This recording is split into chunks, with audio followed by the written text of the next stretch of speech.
오늘 우리에게 주실 하나님의 말씀은 히브리서 11장입니다. 히브리서 11장 20절과 21절 말씀.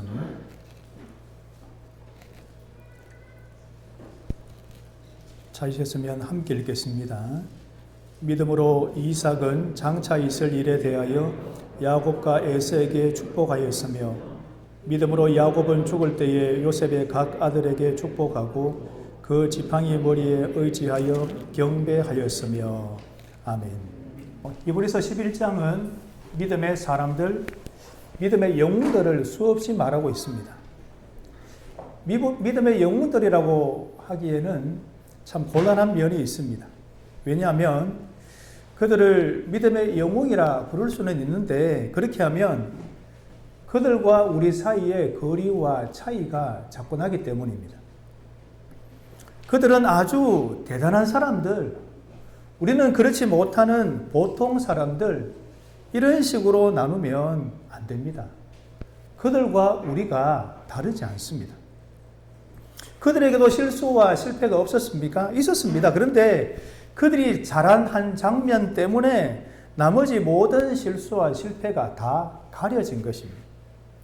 그러니 히브리서 11장을 읽을 때마다 나와 아무 상관이 없는 남의 이야기로 읽게 됩니다.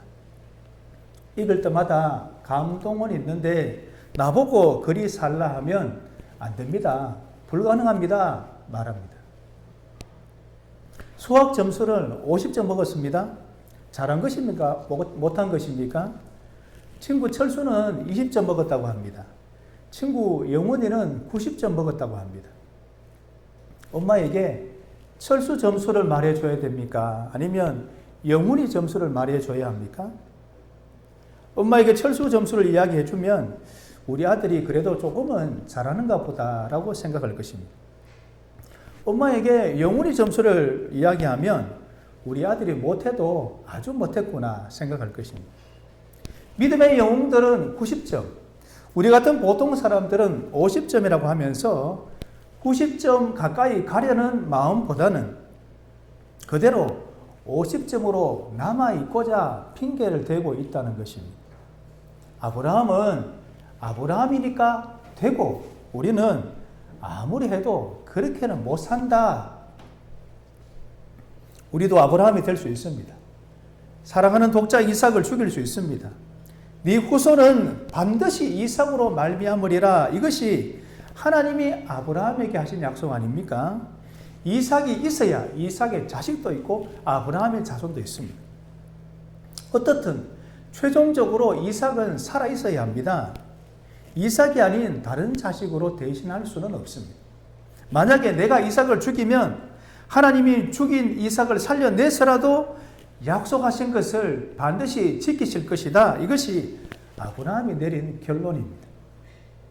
그래서 아브라함이 이삭을 죽이려고 덤벼든 것입니다. 우리도 아브라함처럼 이 숨겨진 사실을 안다면 우리 자식을 죽이지 못할 이유가 없습니다. 그러니 히브리서 11장에 등장하는 사람들을 믿음의 영웅이라고 너무 미화하지 말고 나와 똑같은 사람이라는 친근감, 동질감을 가져야 합니다. 우리도 히브리서 11장의 믿음의 사람들처럼 다 살 수 있습니다. 믿음이란 알 수 없는 확률에 모든 것을 다 거는 도박이 아닙니다. 믿음의 근거와 이유가 너무나도 분명하고도 확실합니다. 믿음의 사람들이 한 행동은 지극히 당연한 상식에 가깝습니다.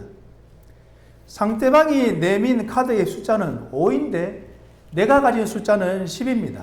그 순간에 자신감과 웃음을 어찌 감출 수 있겠습니까? 이 세상 사람들이 가진 모든 것은 5에 지나지 않는데 예수 믿는 우리가 가진 것은 10이라는 것을 알기에 그 부요함, 그 승리를 알기에 마음의 여유와 기쁨이 있습니다. 5를 가진 세상 앞에 내가 가진 10을 가지고 있다는 것을 아는데 어찌 상대해 볼 생각이 들지 않겠습니까? 보이지 않는 하나님, 보이지 않는 천국을 다 가진 자가 보이는 것이 전부 다인 이 세상 사람들, 아무리 날고 뛰어보아도 마지막에 남는 것은 자동차 한 대, 아파트 한 채 가진 사람들 앞에 왜 기가 죽고 실패자와 같이 여겨야 합니까? 믿음의 사람들은 하나님과 함께 살아가는 자신들의 삶이 훨씬 더 낫고 후회와 아쉬움이 전혀 없다고 합니다. 믿음의 사람들이 이런 아주 대단한 일을 해냈어요 말할 것이 아니라, 믿음의 사람들이 만난 하나님은 도대체 어떤 하나님이시기에 믿음으로 살지 않으면 안 될 정도로 믿음의 사람들을 설득하고 항복시켰느냐, 그렇게 생각해야 합니다. 그런 하나님을 모르면 모를까 알고서도 믿음으로 살지 않기란 참으로 어렵습니다. 하나님을 알면 알수록 이전처럼 그대로 살 수는 없습니다. 새롭게 만난 하나님이 이전과는 다르게 살 근거와 이유가 되시기 때문입니다. 예수님의 제자들도 예수님의 부활 이후에 완전히 다르게 삽니다. 사복음서에 나온 제자들과 사도행전에 나오는 제자들이 똑같은 사람이 맞느냐 할 정도입니다. 부활의 증인, 부활을 목격하고도 이전처럼 똑같이 살 수는 없었던 것입니다. 오늘은 이삭과 야곱의 믿음입니다. 이삭의 믿음, 야곱의 믿음이기도 하지만 이삭이 만난 하나님, 야곱이 만난 하나님이기도 합니다. 그것이 믿음의 내용이기 때문입니다. 이삭의 의지, 야곱의 열정이 믿음의 주된 내용이 아니라 이삭과 야곱이 알고 경험한 하나님이 믿음의 주된 내용입니다. 이삭과 야곱이 하나님을 만나지 못했다면 이삭과 야곱이 그리 살지는 못했을 것이기 때문입니다. 하나님을 경험한 사람들은 하나같이 다 믿음으로 살았습니다. 이삭과 야곱 두 사람의 일생을 각각 단 한 줄로 기록하고 있습니다. 가장 핵심적이고 인상적인 장면이기 때문입니다. 이것 하나만 알면 이삭과 야곱의 일생을 다 아는 것과 마찬가지입니다. 그런데 이삭과 야곱의 믿음을 단 한 줄로 설명하는데 그렇게 대단한 일이 아닙니다. 단지 죽기 직전에 자식들 머리에 손을 얹고 축복해 줬다, 그것뿐입니다. 이게 무슨 대단한 일이고 이게 무슨 대단한 믿음입니까? 언제든지 누구든지 할 수 있는 일 아닙니까? 한두 번이 아니라 얼마든지 할 수도 있습니다. 사랑하는 자식이 잘 되라고 축복하는데 왜 못하겠습니까? 기쁘게 얼마든지 할 수 있습니다. 하지만 이삭과 야곱이 자식들을 축복한 행동 속에는 아주 특별한 의미가 있습니다. 그 한 줄로 이삭과 야곱의 일생을 다 말해도 될 정도로 획기적이고 결정적인 사건입니다. 먼저 이삭이 야곱과 에서를 축복한 것을 한번 살펴봅시다. 이삭과 야곱이 태어나기 전에 엄마 리브가의 뱃속에서부터 서로 싸우고 있습니다. 하나님이 그것을 이렇게 설명하십니다. 여호와께서 그에게 이르시되 두 국민이 네 태중에 있구나. 두 민족이 네 복중에서부터 나누이리라. 이 족속이 저 족속보다 강하겠고 큰 자가 어린 자를 섬기리라 하셨더라. 이것이 야곱과에서 두 사람 각각의 일생을 향한 하나님의 계획과 결정입니다. 큰 자가 어린 자를 섬기리라. 장자인 에서가 차자인 야곱을 섬기리라. 이것을 운명이라고 하기에는 그렇게 적절치 않습니다. 성경에 등장하는 인물들은 성경 계시를 위해서 대표적으로 뽑힌 사람들이기 때문입니다. 말라기 1장 2절입니다. 에서는 야곱의 형이 아니냐. 그러나 내가 야곱을 사랑하였고 에서는 미워하였으며. 너무 노골적인 표현 아닙니까? 야곱을 사랑한다는 말은 좋은데 굳이 에서를 미워한다는 말까지 할 필요가 있습니까? 그 정도로 두 사람이 다르고 두 사람의 일생이 다르다는 말입니다. 사랑할 수도 있고 미워할 수도 있는 것이 아니라 사랑하지 않으면 미워하는 것밖에 없습니다. 구원받은 하나님의 자녀가 아니면 어쩔 수 없이 멸망받을 마귀의 자녀입니다. 다 물에 빠졌는데 한 사람을 건지고 나머지 사람을 놔두면 죽는 것밖에 답이 없습니다. 야곱은 구원받은 하나님의 자녀를 어떻게 대접하고 그 일생을 어떻게 인도하느냐를 보여주기 위해서 대표적으로 뽑힌 사람입니다. 에서는 구원받지 못한 사람의 대표로 먹이고 입히기는 하지만 하나님의 특별한 관심과 사랑에서 제외된 사람입니다. 두 사람의 차이만 아니라 두 민족의 차이, 두 인종의 차이, 하나님의 자녀와 마귀의 자녀까지 보여주고 있습니다. 야곱과 야곱의 후손인 이스라엘 민족의 이야기는 신구약 성경 내내 끊임없이 말하고 있습니다. 반면에 에서와 에서의 후손인 에돔 족속은 이스라엘 주변에 살면서 한 번씩 이스라엘 민족을 괴롭혔다는 이야기 정도로 더 이상 신구약 성경에 말하지 않습니다. 어디까지나 주인공은 야곱과 야곱의 후손인 이스라엘 민족이기 때문입니다.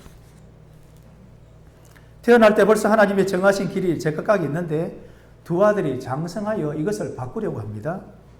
에서가 사냥하다 피곤하고 배고픈 상태로 돌아왔는데 야곱이 붉은 팥죽을 쏘아서 기다렸다가 형과 흥정을 합니다. 형의 장자의 명분을 팔라고 하는데 에서가 배고파 죽을 지경인데 그따위 장자의 명분이 무슨 소용이 있는가 하면서 야곱에게 팔아버립니다. 장자의 명분은 상속권을 말하는데 아버지 이삭, 할아버지 아브라함으로부터 상속받을 수 있는 구원받은 하나님의 자녀의 복을 말합니다. 언약 백성, 약속의 민족 이스라엘이라고 하는데 그 시작은 아브라함에게 약속하신 하나님의 약속입니다. 이것을 상속하지 못하면 나머지 하나는 무엇이 남는다고 했습니까? 동전의 양면처럼 이것이 아니면 저것 둘 중에 하나입니다. 멸망받을 마귀의 자식입니다. 에서가 장자의 명분을 가볍게 얘기했는데 장자의 명분이 무엇인지 모르기 때문입니다. 장자는 다른 자식의 2배의 재산을 상속받았는데 화끈한 사나이 에서는 그까지 재산 조금 적게 받으면 그만이다. 지금 밥 한 그릇 먹자 이렇게 생각했습니다. 야곱이 의도적으로 계획한 것이지만 야곱이 의도한 대로 과연 장자의 명분을 빼앗은 것입니까? 아버지와 어머니 이삭과 리브가는 두 아들을 각각 편애합니다. 그 아이들이 장성함에 에서는 익숙한 사냥꾼이었으므로 들 사람이 되고 야곱은 조용한 사람이었으므로 장막에 거주하니 이삭은 에서가 사냥한 고기를 좋아하므로 그를 사랑하고 리브가는 야곱을 사랑하였더라. 이삭이 나이가 많아 눈이 어두워 잘 보지 못하더니 에서에게 별미를 만들어 오면 죽기 전에 내가 너를 마음껏 축복해 주겠다고 합니다. 리브가가 몰래 듣고 야곱에게 급히 별미를 만들어 아버지에게 갖다 드리고 에서 대신에 축복을 받으라고 합니다. 아버지 이삭은 눈이 어두워 야곱인지 모르고 축복합니다. 풍성한 곡식과 포도주의 축복, 만민이 섬기고 형제들의 주가 되는 축복, 너를 저주하는 자는 저주받고 너를 축복하는 자에게는 축복하는 그런 복을 받습니다. 야곱이 축복을 다 받고 나간 후에 에서가 뒤늦게 별미를 만들어 왔을 때 이삭은 깜짝 놀랍니다. 이삭이 심히 크게 떨며 이르되 그러면 사냥한 고기를 내게 가져온 자가 누구냐? 네가 오기 전에 내가 다 먹고 그를 위하여 축복하였은즉 그가 반드시 복을 받을 것이니라. 에서가 소리질러 슬피 울며 아버지에게 나도 좀 축복해 주십시오 아버지. 내게 남은 축복은 없습니까? 라고 묻습니다. 그런데 남은 축복이 있겠습니까? 야곱이 구원받은 하나님의 자녀가 되었으니 에서에게 남은 것은 멸망받을 마귀의 자녀밖에 없습니다. 네 주소는 땅의 기름짐에서 멀고 내리는 하늘 이슬에서 멀 것이며 너는 칼을 믿고 생활하겠고 네 아우를 섬길 것이며 네가 매임을 벗을 때에는 그 멍에를 네 목에서 떨쳐버리리라. 축복이 아니라 저주에 가깝습니다. 이삭의 눈이 어두워 실수로 에서가 아닌 야곱을 축복했습니다. 실수로 한 축복도 축복이 될 수 있습니까? 야곱이 거짓과 사기로 받아간 축복도 축복이 될 수 있습니까? 히브리서 11장 20절은 한마디로 무엇이라고 합니까? 믿음으로 이삭은 장차 있을 일에 대하여 야곱과 에서에게 축복하였습니다. 이삭이 과연 장차 있을 일을 알고 축복했을까요? 눈이 어두워 실수로 축복하지 않았습니까? 하지만 최소한 이삭은 야곱이 축복을 가르치고 나간 후 에서가 찾아왔을 때는 깜짝 놀라며 깨달았을 것입니다. 이삭 자신이 에서를 편애하고 에서를 축복하고자 했으나 자신이 의도한 대로 된 것이 아니라 결과가 뒤집혔다는 것을 말입니다. 믿음으로 이삭은 이라고 하지만 이삭의 믿음이 아니라 이삭이 의도한 것과는 영 딴판으로 흘러가고 있습니다. 이삭이 관여한 것은 단 하나도 없습니다. 이삭의 생각, 이삭의 노력, 이삭의 의지 그 어느 것 하나도 이 사건 안에 포함되어 있지 않습니다. 그러면 이 믿음은 이삭의 믿음이 아니라 누구의 믿음입니까? 이 일을 에서와 야곱이 태어나기도 전에 계획하고 진행하신 하나님이 믿음의 주체자입니다. 야곱만 아니라 우리도 하나님의 자녀가 되었습니다. 언제부터입니까? 곧 창세전에 그리스도 안에서 우리를 택하사 우리로 사랑 안에서 그 앞에 거룩하고 흠이 없게 하시려고 그 기쁘신 뜻대로 우리를 예정하사 예수 그리스도로 말미암아 자기의 아들들이 되게 하셨으니 천지 만물을 창조하기 전부터 우리 한 사람 한 사람을 하나님의 자녀 삼으시기 위해서 하나님이 계획하시고 결정해 놓으셨다고 말씀합니다. 하나님이 이미 계획하시고 결정하신 것을 앞서 보았지만 야곱이 욕심을 내어 형 에서에게 사고 아버지 이삭이 눈이 어두워 실수로 동생 야곱에게 축복했지만 그들의 생각대로 되지는 않았고 결국에는 하나님이 의도한 대로 다 되었습니다. 이것이 무엇입니까? 택함받은 하나님의 자녀, 하나님의 백성의 대표인 야곱을 향한 하나님의 특별한 사랑, 하나님의 포기할 줄 모르는 끈질긴 사랑입니다. 다른 사람들은 아무도 보이지 않습니다. 오로지 야곱 한 사람만 하나님의 눈에 보입니다. 야곱에게 모든 축복을 전부 다 쏟아부어 주면 에서에게 남겨줄 축복은 하나도 없습니다. 그래서 이삭이 에서에게 저주에 가까운 축복을 할 수밖에 없었던 것입니다. 이삭의 믿음이라고 하지만 이렇게 될 때까지 이삭이 한 일은 전혀 없습니다. 오히려 이삭은 하나님의 생각과는 정반대로 에서를 밀고 있었던 사람 아닙니까? 믿음이란 바로 이런 것입니다. 견고하고 흔들리지 않는 것입니다. 치밀하고 집요한 것입니다. 우리의 실수와 실패로 우리의 삶이나 우리의 구원이 한순간에 엎어지지 않는 이유입니다. 이삭의 실수가 하나님의 일을 방해한 것이 아니라 오히려 돕는 결과가 되지 않았습니까? 하나님의 의도한 대로 야곱에게 축복이 돌아갔습니까? 야곱의 욕심으로 형이 에서에게 장자의 명분을 빼앗은 것입니까? 장자의 명분을 샀기 때문에 야곱이 장자의 축복을 받은 것입니까?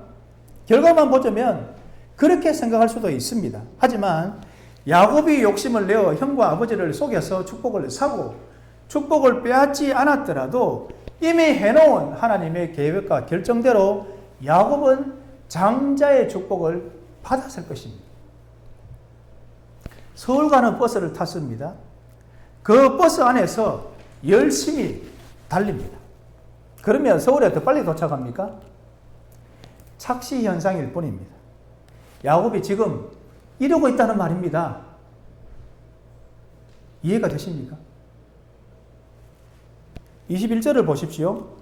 믿음으로 야곱은 죽을 때에 요셉의 각 아들에게 축복하고 그 지팡이 머리에 의지하여 경배하였으며 창세기 48장을 보면 야곱도 아버지 이삭과 같은 상태가 됩니다.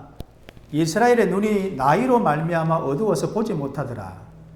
이스라엘은 야복 강가에서 하나님과 씨름하여 이겨 얻은 야곱의 새 이름입니다. 아들 요셉이 두 아들 므낫세와 에브라임을 아버지 야곱 앞에 두어 야곱의 오른손 앞에 장자인 므낫세를 앉히고 아버지 야곱의 왼손 앞에 차자인 에브라임을 앉힙니다. 이제 남은 것은 야곱이 두 손을 나란히 앞으로 내밀어 축복하는 일만 남았습니다. 그런데 야곱이 갑자기 두 팔을 엇바꾸어서 X자로 오른손을 차자인 에브라임의 머리 위에 얹고 왼손을 장자인 므낫세의 머리 위에 얹어서 축복합니다. 옆에서 지켜보고 있던 요셉이 아버지 야곱이 눈이 어두워 실수한 줄 알고 손을 다시 바꾸고자 할 때에 야곱이 말합니다.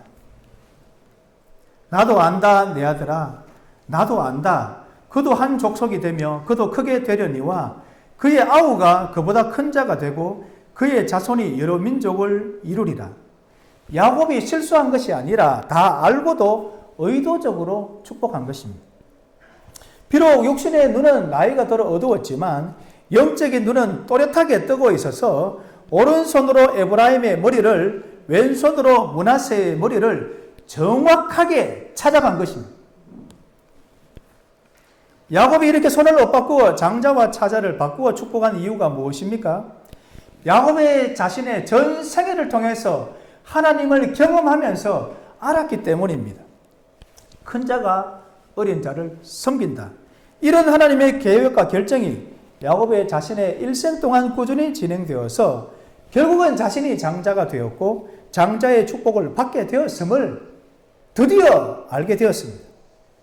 저는 손을 엇바꾸어 축복하는 이 야곱의 모습이 창세기에서 신구약 성경에서 손에 꼽을 정도의 명장면이라고 생각합니다. 일생 동안 경험한 하나님을 향하여 자신이 할 수 있는 최고의 신앙 고백입니다. 자신의 일생 동안의 믿음을 총결산한 것입니다. 나이가 들고 눈이 어두워 이제 곧 죽을 지경에 놓여 있는 개털 할아버지 야곱이지만 그 많던 욕심은 온데간데 없이 다 사라지고 오로지 하나님의 계획과 결정 앞에 순순히 복종하고 있는 진짜 믿음의 대장부로 우뚝 서 있습니다.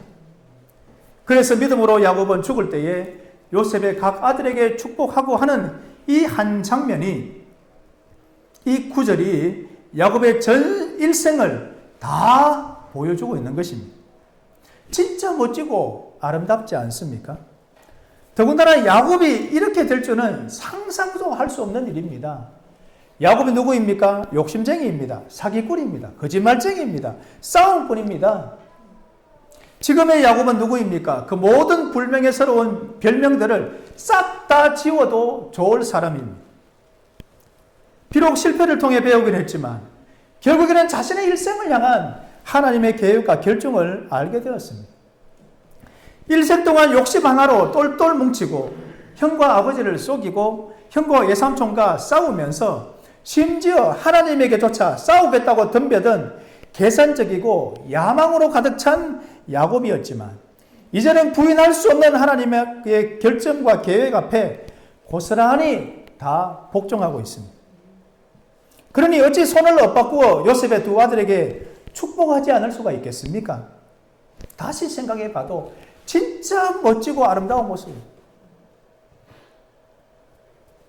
이삭처럼 실수해도 우리의 삶과 우리의 믿음은 엎어지지 않습니다. 야곱처럼 욕심을 내어도 우리의 삶과 우리의 믿음이 더 많은 것을 얻고 더 속도를 내지는 않습니다. 좀 더 일찍 야곱이 하나님의 계획과 결정을 알았더라면 일생 동안 욕심의 사람으로 싸움꾼으로 거짓과 사기로 힘들게 살지는 않았을 것입니다. 태어날 때부터 하나님의 사람이요 하나님이 복 주시기로 작정하신 사람인데 야곱의 일생이 어떻겠습니까? 쓸데없는 짓만 실컷 저지르고 말았던 것입니다. 자학과 같이 자기 스스로를 괴롭히고 해롭게 하는 일생을 살지 않았습니까? 이삭을 생각한다면 실수해도 괜찮아 라고 말할 수 있습니다. 야곱을 생각한다면 욕심낸다고 되는 일이 아니야 라고 말할 수 있을 것입니다. 우리는 자주 실수해도 하나님의 뜻은 결국에는 제대로 된 번지수를 찾아갈 것입니다. 우리가 욕심을 낸다고 해도 우리 뜻대로만 되지는 않을 것입니다. 우리의 믿음이라는 것이 우리 손에만 달린 일이 아니기 때문입니다. 보이지는 않지만 우리의 믿음 그 이면에서 하나님이 부지런히 일하고 계십니다. 그러니 우리의 승리는 하나님의 승리입니다. 하나님께 감사하시고 영광을 돌리십시오. 그리고 하나님의 은혜를 잊지 말고 사십시오. 은혜는 아무것도 한 것 없이 오로지 하나님이 주신 것으로 우리의 삶과 일생이 채워졌다는 것을 말하기 때문입니다. 기도하겠습니다. 하나님 아버지, 감사하고 또 감사합니다. 우리는 우리의 믿음이 우리가 열심히 하지 않으면 그냥 쓰러질 그런 믿음인 줄 알고 있었는데, 우리는 실수해도 하나님은 실수하지 않으시고, 우리가 욕심을 내지만 하나님의 뜻은 이미 우리를 향하여 변함없이 정해진 바가 있다라고 말씀하고 있습니다. 하나님 아버지, 이런 믿음에 견고하고 흔들리지 않음을 우리가 확신할 수 있도록 도와주시고, 또 하나님이 우리를 사랑하시되 얼마나 치밀하게 집요하게 끝까지 사랑하시는지 다시 한 번 더 확신할 수 있도록 도우셔서 이삭의 믿음, 야곱의 믿음이 그들의 믿음만이 아니라 바로 우리의 믿음이 될 수 있도록 도와주시옵소서. 무엇보다 야곱처럼 실수하며 자기 스스로와 또 남들과 좌충우돌하면서 헛되게 살아온 일생이었지만 마지막에는 하나님의 계획과 결정을 드디어 알게 되었고, 손을 엇맡겨 요셉의 두 아들을 축복함으로 자신의 믿은 하나님이 어떤 하나님인지 신앙 고백하였던 것처럼 우리의 일생을 다 살아낼 때에도 우리 또한 야곱의 믿음에 이르러 믿음의 대장부로 우뚝 서는 사람들이 다 되게 하여 주시옵소서. 예수님의 이름으로 기도하옵나이다. 아멘.